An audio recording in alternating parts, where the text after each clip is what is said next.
In the Indian context, English is taught and learned as a second language in school levels. English plays a vital role as an associated official language.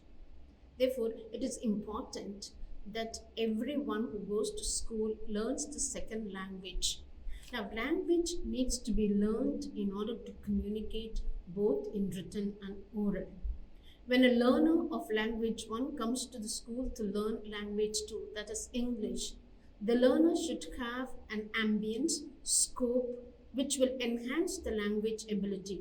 Therefore, the teachers of English must possess language competency with flawless communication ability, from whom the students will observe and learn the language. Therefore, it is very, very important.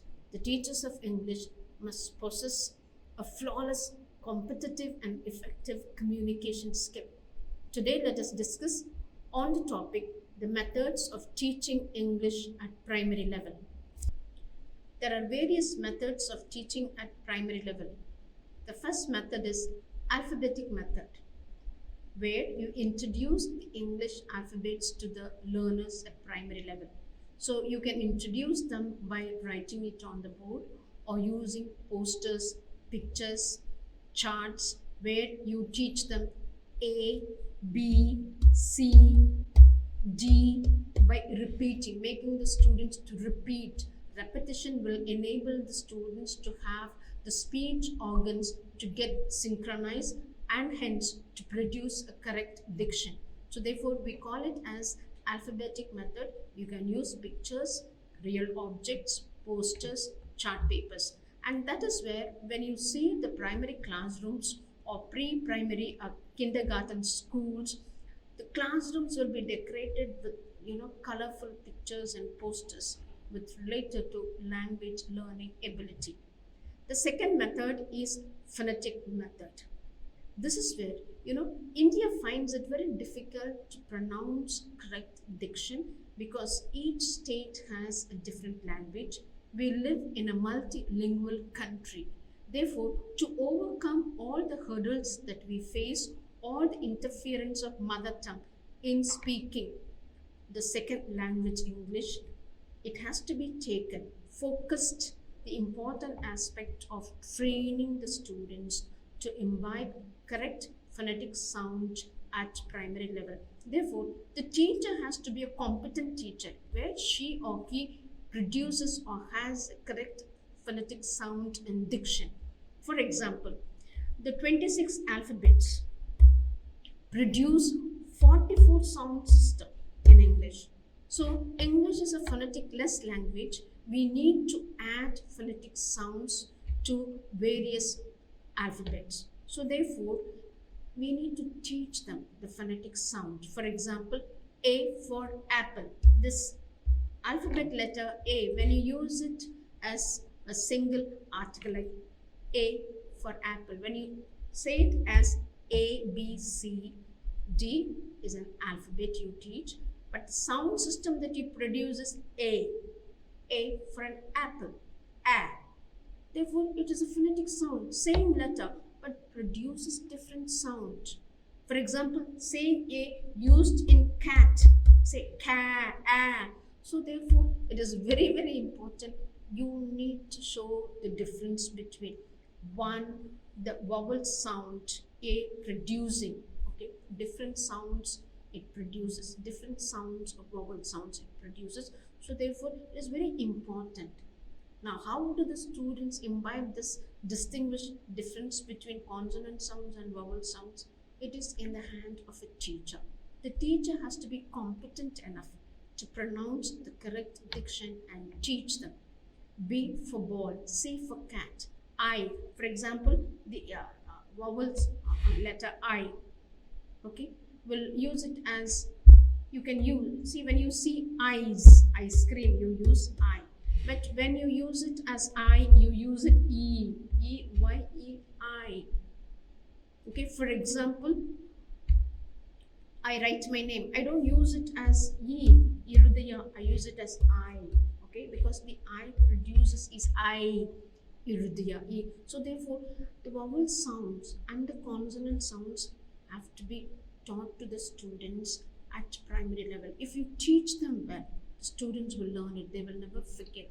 So therefore, the five A, E, I, O, U produces 20 vowel sounds. So that has to be taught to the students by repeating them, repetition, through the repetition mode, through rhymes, through songs, you can teach them. So this method is known as phonetic method. The third method is word method or look and say method, where you bring a lot of real objects, pictures, postcards, where you show them. For example, this is a pen, a board, a window, door, floor, fan, light, chalk, duster, bag, pencil. So you can teach them where children will look at the object and repeat it, and thereby they recognize the word along with the object. So this is what is known as look and say method.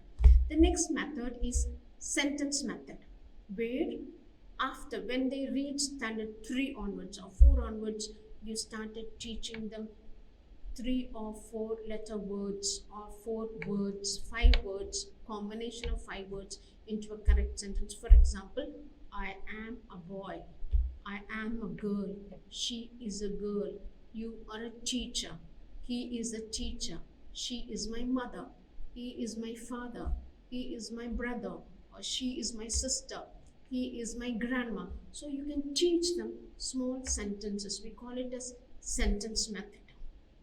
And the last method is you also have eclectical method, where you teach them combination of all method.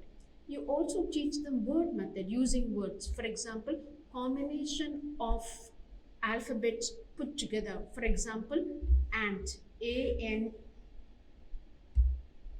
For example, ant, you write them, okay? 3 letter word, A-N-T, ant, E-Y-E-I, okay? A-M, am, I am, I'm a girl, okay? So you also can teach them word method like boy, B-O-Y, boy, C-A-T, cat, A for apple, B for ball, C for cat, D for dog. So you can teach them. Also, this is known as word method. Along with the pictures, you write the words and the students will recognize the picture and recognize the word. So what is very important is at primary level, focuses or emphasis on speech, because the language ability begins with the speech. Writing should be introduced later stage when the students enter 3rd standard. In the beginning, kindergarten, standard 1 and standard 2, the focus should be on developing speech competency, because speech comes before the writing ability.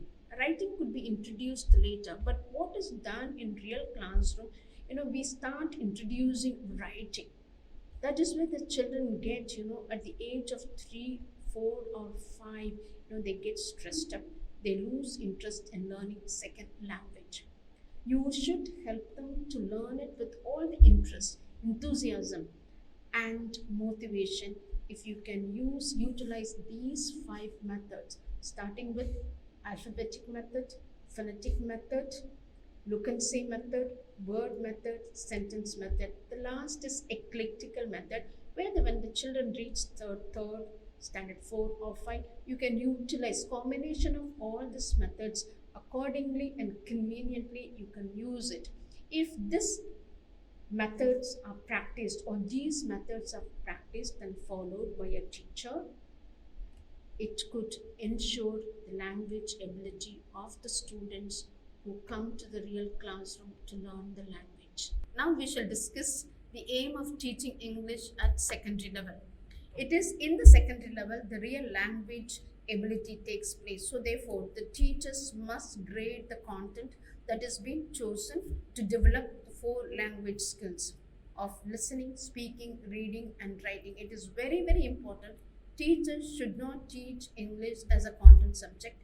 It has to be taught as a skill subject, where The focus is on development of skills such as listening, speaking, reading, and writing.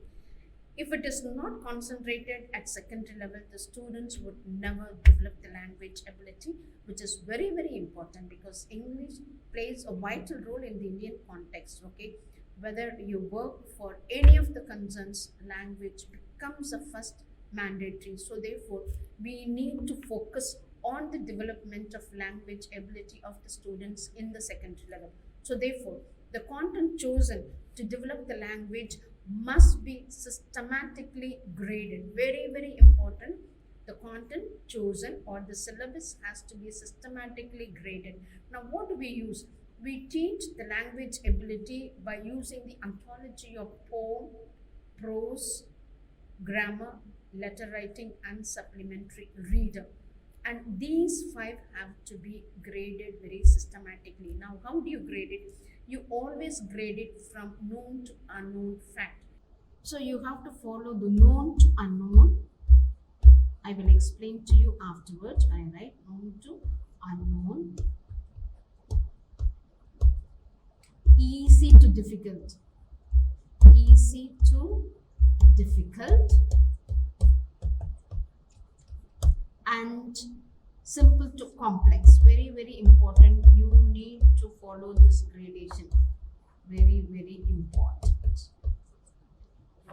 When I speak about known fact, if you're introducing, for example, at sixth standard, the mechanism of a car, an electronic car, this is very, very wrong because all of a sudden you introduce a mechanism of working model of a car. You can say, okay, because students will have seen or used fans at home. So they will say mechanism of fan at home. How does a fan work? Or how does a windmill work? Or how does a fan rotate? Or how does an electric bulb burn? These are all known facts because students have already been exposed. They are used these gadgets. They have certain knowledge. I may not say they have a complete knowledge of the working condition, but they do have certain knowledge of how does a fan work, how does a bulb work. Okay, you need to switch on the switch. There should be an electricity in order to support. So such kind of things. So students must have a knowledge. From that knowledge, you build on a new aspect. Same thing when learning a language. I have already discussed with you in primary, they develop the ability of constructing simple sentence, small sentence. They develop vocabulary ability of all that they see in the house, in the classrooms, in the schools, in the community around, or the place where they travel around.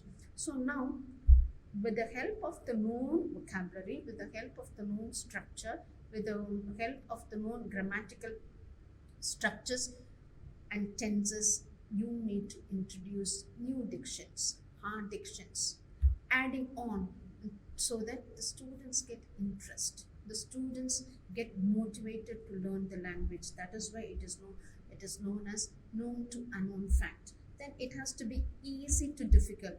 You introduce, okay, simple present tense, which they are already aware of. Okay, I come to school, I have my lunch, I eat my food in the morning, or I have my lunch at 12 o'clock, I go to the library, I meet my mother, I speak to my teacher. These are all simple sentences. Then you introduce E, which is easy. Now you introduce the present continuous sentence. Clear, easy to difficult. Okay, I am teaching, I am writing, I am discussing. Okay, we are watching a film. Things like that. So therefore, it is very, very important. Then simple to complex. There are a number of things. Simple aspect of language ability. You may ask them to use this simple present tense, present continuous tense, and future tense to construct a story. Too complex because this is a complex idea for the age group of standard 6. So therefore, these grading aspect has to be followed. The syllabus has to be graded with respect to prose, poem, grammar, grammatical structure, letter writing, and supplementary reader.